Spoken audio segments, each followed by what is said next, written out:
Agora são 7h40. Vamos continuar falando aqui sobre esse vazamento de óleo nas praias do Nordeste. Agora com o nosso colunista, o Wagner Ribeiro, ele que é professor do Departamento de Geografia da USP, do Programa de Pós-Graduação em Ciência Ambiental. Oi, Wagner, bom dia. Bom dia, Marilu. Bom dia a quem nos acompanha.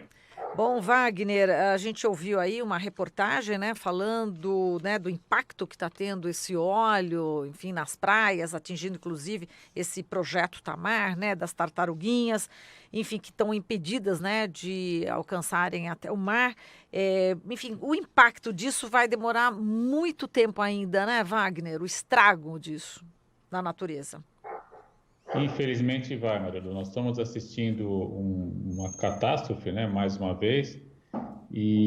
Mas é preciso falar também, Marilu, das 144 mil pessoas, pelo menos isso é uma estimativa que se tem até o momento, que já estão sendo impactadas, né, em atividades vinculadas a turismo, vinculadas também à pesca, né? Nós estamos falando das marisqueiras também, que ontem soltaram inclusive um documento belíssimo, quilombolas que vivem em toda a faixa litorânea, especialmente na Bahia, e que já estão mostrando muita preocupação com os impactos desse desastre. Por quê? Porque eles estão perdendo simplesmente a sua fonte de alimentação e também a sua fonte de renda, já que eles vivem da pesca do marisco, vivem da coleta do marisco, desculpe, vivem da pesca, da coleta de caranguejo, enfim. Então, há um impacto social que tem sido pouco notificado, e eu acredito que nós devemos também, claro, é muito preocupante a imagem de ver os animais manchados com óleo, né?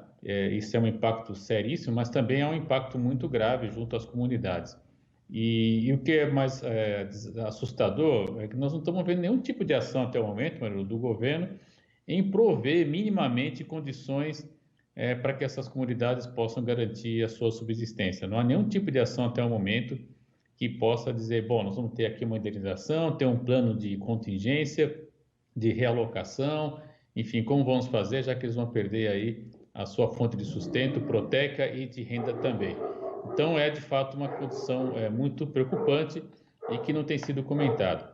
Agora, com relação às causas desse vazamento, né, da chegada desse óleo até o litoral brasileiro, Marilu, nós temos que ter clareza de que, como eu dizia já 2 semanas atrás, se trata de fato de um problema transfronteiriço, algo que vem para além das nossas águas territoriais, nosso mar territorial.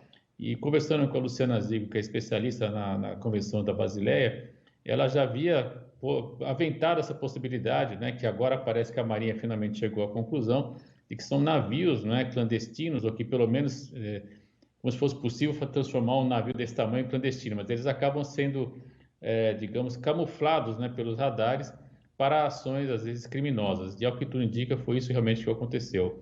Provavelmente isso aconteceu também nesse momento, porque esses cargueiros têm informação, os comandantes e quem paga por esse transporte, de que o Brasil está vivendo um momento de afrouxamento da legislação ambiental também. Essa fragilização que foi anunciada a partir, por exemplo, né, da desativação dos conselhos e a própria demora, né, que já era sabido que ia ocorrer, digamos que permitiria, né, uma maior facilidade de escamotear um crime dessa ordem. Isso é tudo uma possibilidade que a gente tem que aventar também, já que, infelizmente, né, é difícil agora mapear. Ontem, o representante da Marinha chegou que estavam trabalhando com 1.000 navios, já chegaram a 30, enfim, mas ainda assim é difícil você conseguir dizer de qual navio especificamente vazou esse material. É claro que numa situação normal ele teria que ter comunicado, esse material teria sido retido antes de chegar à costa, mas já que isso não foi feito, então nós temos aí de fato provavelmente uma ação criminosa, uma ação ilegal e que pode se repetir. Isso que é muito preocupante, já que nós sabemos que pela posição geográfica de onde está vindo a direção aí do óleo, né? Quer dizer, é só mapear os navios que estavam para além, né, desses fluxos que são conhecidos, a corrente do Brasil que vem por ali.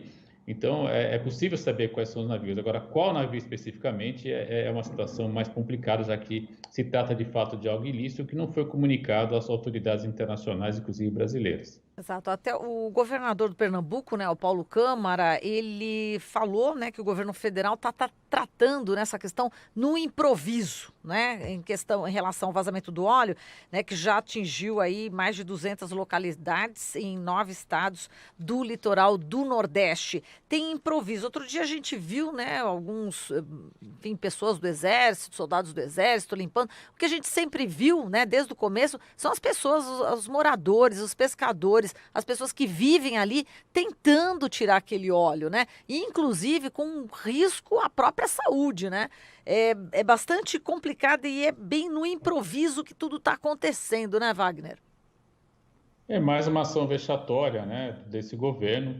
Quando a gente lembra, por exemplo, das imagens do lamentável vazamento que ocorreu na costa espanhola, que afetou também França e Portugal, a gente via toda a intervenção de coleta que tem que ser manual, mas com equipamento, né? Todo mundo com EPI, com luvas adequadas. Eu vi imagens de, enfim, representantes do Exército de bermuda, né? E de meia curta, né? Com tênis. Então, quer dizer, completamente inadequado para manipular esse material que é, inclusive, de alta periculosidade, podem até levar a ações de saúde, né? Então, por exemplo, eu imagino que um militar possa vir a processar o Estado brasileiro porque foi colocado em situação de risco. Primeiro, desvio de função, não é função de militar fazer isso. Segundo, colocar a sua própria integridade física em risco, já que ele não tinha máscara, não tinha luva, não tinha nenhum tipo de equipamento de proteção. Então, isso mostra, de fato, né, o despreparo que esse governo tem, né, corrobora, inclusive, aquele argumento que a Luciana Zigo dizia, que, ao saber desse despreparo, se tiver algum tipo de ilícito, eles vão soltar na direção da corrente do Brasil, que vai chegar ao Brasil, e isso vai dar tempo para eles dispersarem, digamos assim, e o que mostra, inclusive, a preocupação, e isso já tem sido até aventado pelo próprio representante da Marinha, que diz, olha, isso pode acontecer de novo, pode ser que parte do óleo ainda esteja a caminho, o que ele quer dizer é o seguinte, pode ser que outros navios também estejam fazendo esse tipo de ilícito. E se isso se tornar recorrente, nós vamos ter com alguma regularidade, infelizmente, esse tipo de problema na nossa costa. Esperamos que nada disso se confirme, mas é algo que não é possível ser descartado de antemão. Então, o que nós precisamos fazer de maneira emergencial é reequipar as pessoas, comprar equipamento mínimo, né, para fazer com que essa ação seja coordenada e não coloque em risco as comunidades e principalmente quem está lá manipulando o óleo, e mapear com mais veemência, né, todo esse fluxo de material que veio e tentar identificar aí os responsáveis. Essa tarefa é mais difícil, ela só vai ser conseguida se o Brasil tiver muita cooperação internacional, algo que na atual conjuntura também está um pouco difícil, digamos assim. Perfeito, tá certo. Wagner, a gente agradece aqui toda a sua análise, viu? Um grande abraço para você. Até mais. Até a próxima. Falamos aqui com o Wagner Ribeiro, professor do Departamento de Geografia da USP e do Programa de Pós-Graduação em Ciência Ambiental.